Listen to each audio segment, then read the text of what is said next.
Hello hall ఇక్కడ చూడండి lucky పాప ఇక్కడ ప్లేట్లో ఆమ్లెట్ అండి చూస్తూ కూర్చుంది కానీ మూతి కూడా పెట్టట్లేదు.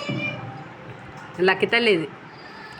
ఈరోజు మా స్పెషల్స్ వైట్ రైస్, పప్పుచారు అనిపిస్తుందా, పప్పుచారు, బెండకాయ ఫ్రై, ఆనియన్స్. లక్కీ పాప ఆమ్లెట్ చూస్తుంది కానీ అసలు మూతి పెట్టదు.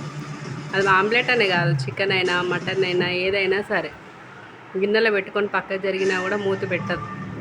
అన్ని గుడ్ హ్యాబిట్స్ ఉన్న లక్కీ పాప ఇది కదా. లక్కీ తల్లి కదా అమ్మా. Lucky stand up, lucky short, lucky Sai ఏడు పిలుచుకురాపో, సాయిని పిలుపో. స్లీప్కి వెళ్ళిపోయింది, డీప్ స్లీప్. లక్కీ పాప ఇది. Lucky omelette